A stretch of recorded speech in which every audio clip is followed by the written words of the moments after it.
This evening training, I intend to keep 10 minutes or less.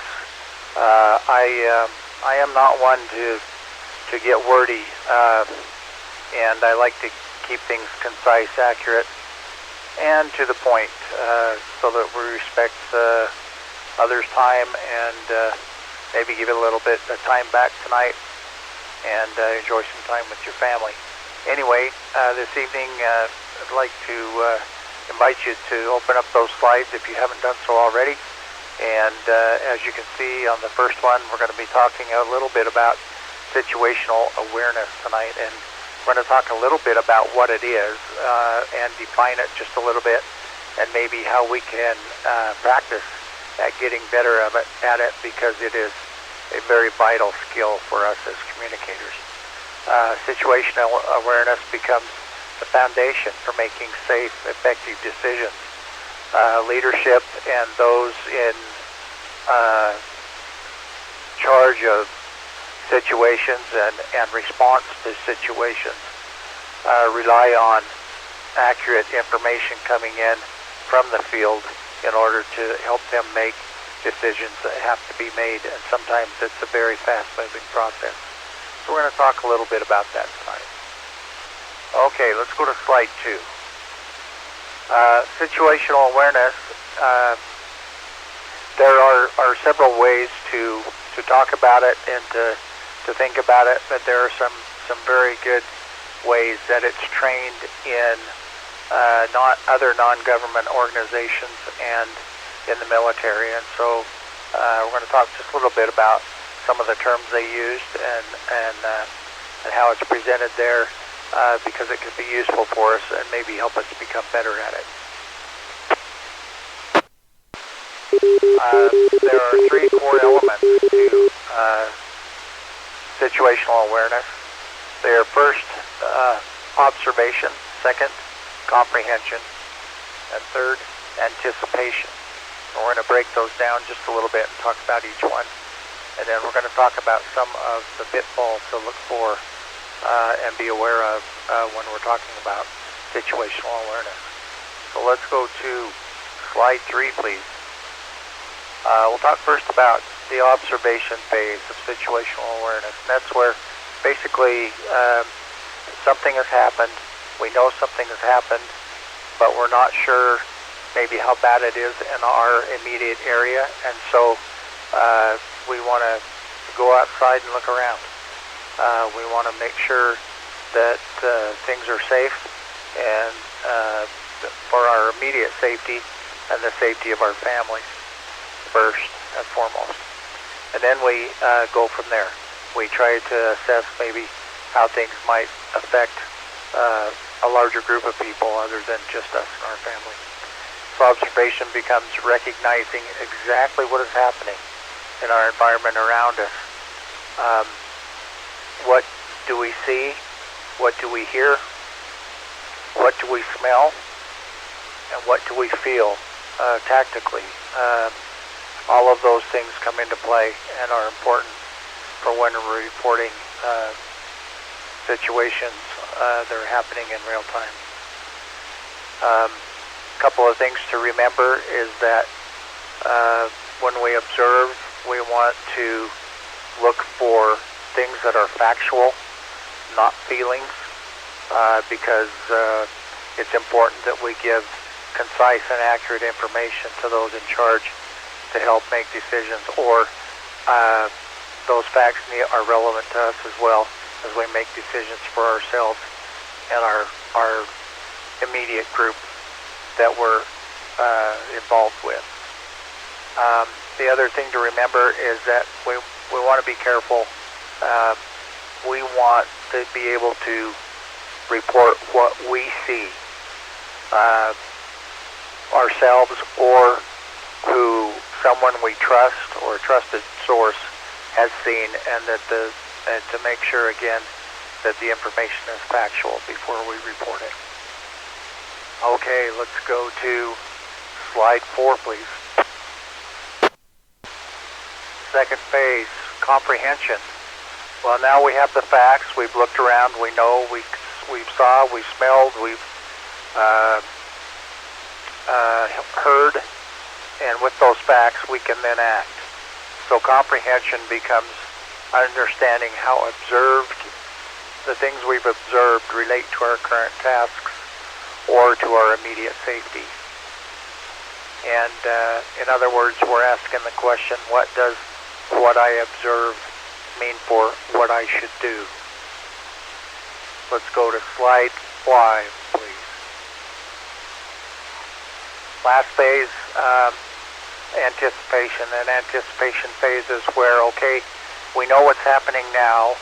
We have a pretty good handle on the decisions we need to make for the immediate time frame, but based on how things are developing or things are happening around us, we may need to have more information to project what is likely to occur next in order to help our leadership or ourselves predict potential risks. So in other words, we want to ask, what does what I know now mean for future decisions? Let's go to slide 6.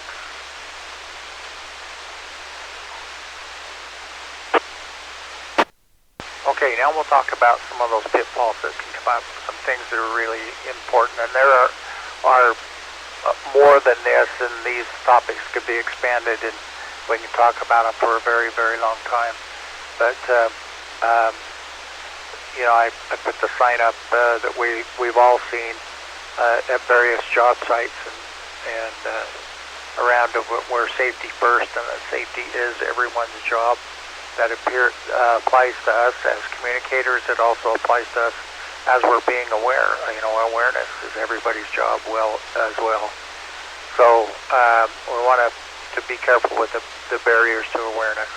One thing that's really plaguing is distractions.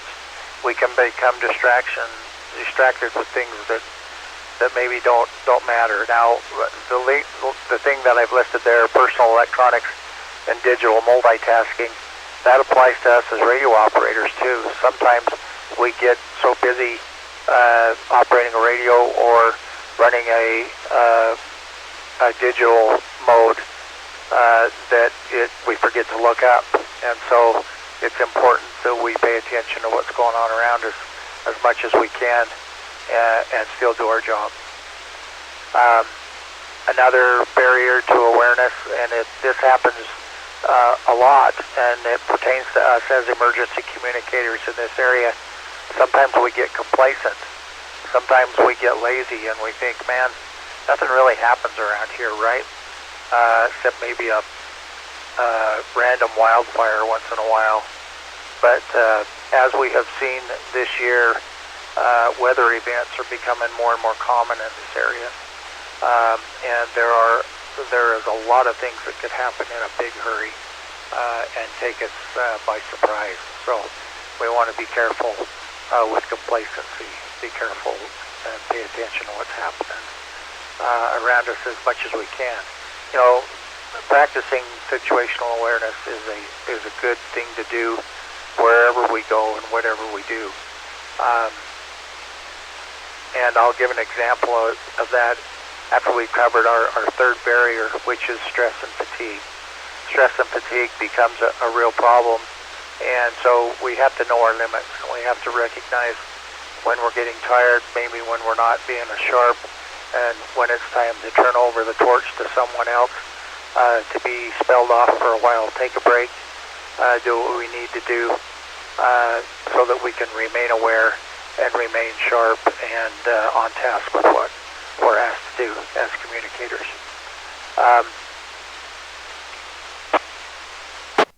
I mentioned, you know, it's important for us to practice situational awareness. I grew up with a dad that served in World War II, and his military training stuck with him throughout his life. Well, some of it did. He wasn't a real shoot 'em up, bang bang political person, but he was very, very aware of his surroundings at all times, and and knew what was happening, and he trained us kids to be that way, and to particularly, if we're traveling or if we're going somewhere, to pay attention to landmarks, to pay attention to routes that we're taking and which routes go where, and tuck those away in the back of our mind, because we may need them someday. We may need that information. And there were other things that he taught us to be aware of and to watch out for wherever we went, and to be careful and to be aware of our surroundings at all times. And I truly appreciated that, and I learned a lot from my dad, and I know how important this is. So that's one of the things that I've been thinking about lately.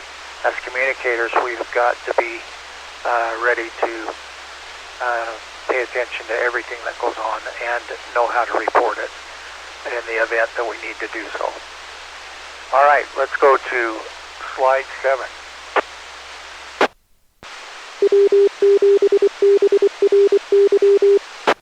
So on slide 7, you'll see in the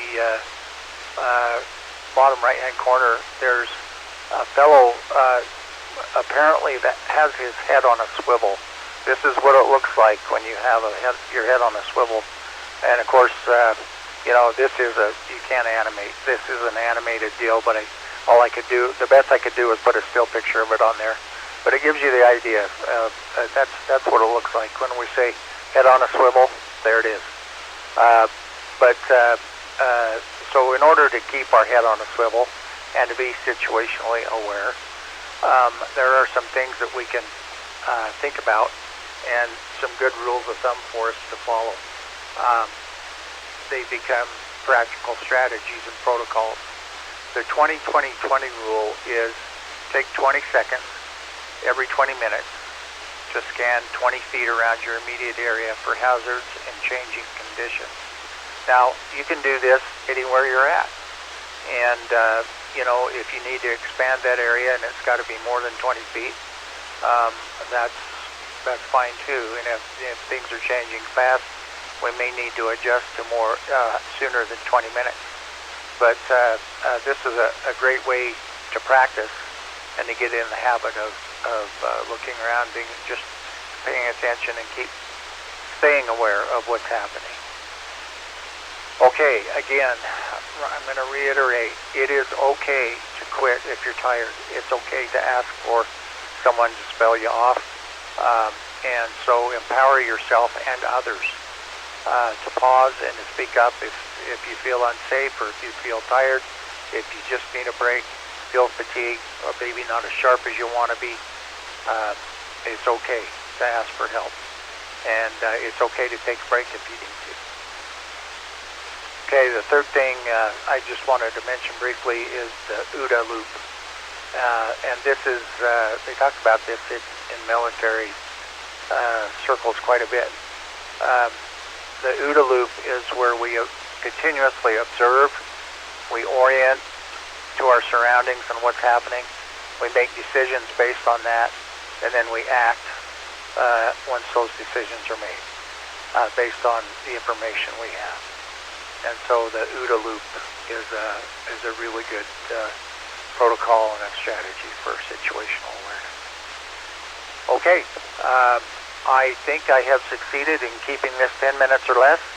I've been an avid volunteer in the Boy Scout organization for a lot of years, and Lord Baden-Powell said any man that can't make his point in less than 1 minute isn't worth his salt. So I guess I'm not worth my salt tonight, but I did try to keep it short.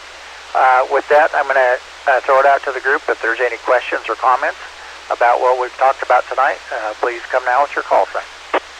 WB7HTH. KB7HTH, go ahead, Brett. WB7ML, this is KB7HTH. Thank you so much. I think about this all the time, especially when I'm driving into work, into Rexburg and out. You have to keep your eyes on the road and on other people all times, trying to figure out what might happen and try to avoid anything. Over. That's so true. It's getting to where driving just about anywhere in eastern Idaho anymore is getting that way, especially Highway 20. I try to stay off of that one as much as I can. Anyway, thank you, Britt. Appreciate that comment. Any other comments, please come now. Last call for comments or questions, please come now. Nothing more heard. Thank you for your attention this evening. Thank you for the 5 of you that stayed on frequency to listen to the training tonight. I truly appreciate it. Everybody have a good night, and this is Whiskey Bravo 7 Mike Lima, back to net control.